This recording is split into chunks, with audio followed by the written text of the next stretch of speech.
tell me what's going on with you right now. Well, I'm still processing the loss of my grandpa and the effect it's having on me. What kind of effect? It's not just the loss of him, it's the response my family's having. It's really tearing me up. How so? It's just, it's been so long and they haven't even put the gravestone. They never talk about him. It's like they're ignoring he even passed, or they don't want to deal with it. It's just so disrespectful. He even waited 2 weeks to bury him, and he was Orthodox Jewish. It's not supposed to be more than 24 hours. I hear what you're saying. This must be very difficult for you. It is. I was so close to it. You know, it's not because they don't care. Everybody processes losses according to their own limitations. And some people limit the amount of pain they allow themselves to experience as a form of protection. I know, but it seems so much like it's just easier to forget him for them. But you know it would be impossible to forget him. And they truly suffer inside by not allowing themselves to feel the pain and let go. What you're doing is letting go and honoring him by allowing yourself to feel the emotions of the loss, to acknowledge the reality of it, to grow from it. People go through many different stages of loss: denial, anger, bargaining, depression, acceptance, growth. And these processes aren't linear. You're moving closer to a place of acceptance, but it sounds like they're still moving through denial and bargaining. It might be helpful for you if you can find a way to understand where they are and their lives in themselves, and accept that you and your family have moved through these same stages, just in different ways and at different times. Well, I feel responsible because I'm the only one who will stand up for what he deserves. We're taught when we're young that we're so powerful to make someone feel something and that we're responsible for them. You're responsible for you, and you honor him with your love and caring and feeling. Accept what you can't change, and change what you can. It's the old 12-step prayer, but it's really true here. It just doesn't seem fair that they hold him so much. Just like nature clears the atmosphere through storms and restores balance, we need to express our pain, or we truly suffer. They must be suffering a great deal. The best you can do is advocate for your grandfather while being understanding. You have to be understanding of your family's limitations. This loss is hard for everyone. It might be harder to see the losses that are less tangible to you.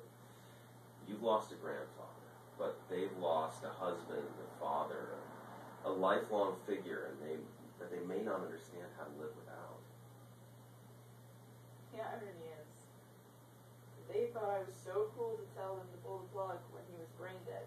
They insisted he could still be saved, but I knew he couldn't be. He met all the criteria. He had no reflexes, no brain waves on the EEG, no pupil constriction, nothing. To me, when he was brain dead, all that was left was a shell. A shell that if he would have been conscious would have been in so much pain, slowly shutting down. They kept calling it life support. They said as long as he was on life support, he was still alive. To me, it never was life support. It was just a mechanical respiration. He was being made to breathe, not made to live. So what I'm hearing from you is that the thing that hurts you the most is that his wishes about death were not respected in favor of the wants and needs of your family to keep his body alive. Yeah, that's totally it. I mean, when I think about what I want, I know I wouldn't want to be in any pain. I wouldn't want to be on life support if there was no hope for me, and if there was brain damage, I would definitely want the right to die. So, what can you learn from this experience? Do you have people in your life who you could make a decision for you to ensure that your wishes were followed, even if you couldn't? Yeah, my best friend. I know that no matter how painful it would be, she would still follow what I would need for myself and my wishes on my final hour. You know, the the funny thing is that when I was younger and my other grandfather died, my family was so upset when we moved back and forth between sadness and wanting to return to normality and act normally. It was the only way I knew how to process the loss, and yet my family felt angry I wasn't just sad for a while. Well, you know, that's the way children work. They feel the pain and they retreat from it. It's kind of like inoculating themselves. They experience what they can and they move away. It's not something to feel guilty about or bad about. But yeah, it is kind of ironic. But why were they so upset with me when they refused to deal with the loss now?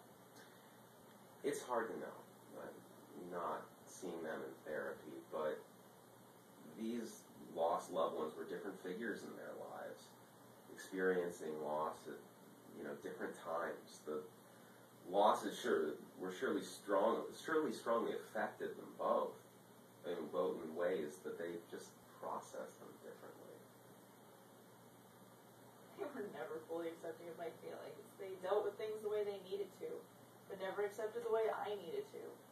It's like when I was so depressed, I was suicidal, I was hopeless, I couldn't stop the pain, couldn't see things clearly. I was so depressed and I couldn't control it or see past it, I couldn't make it go away. So what changed? I was willing to see a therapist just like you. I had wonderful people in my life who stuck by me, who were willing to help me through, and ultimately I guess they understood their own limitations and were willing to send me to therapy, subsidize it for as long as I needed it. So what I'm hearing is that they were willing to help you most when you needed it, and that your family was ultimately a protective factor for you. They were willing to help you and seek out care when you really needed it. They may not have been fully validating of your feelings, but you can see the good. Yeah. I guess that sounds about right.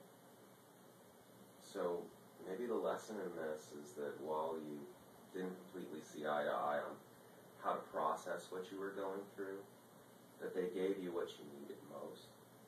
Maybe it would be beneficial to see how they process this loss as being your opportunity to give them what they need the most, just like they gave you what you needed the most when you were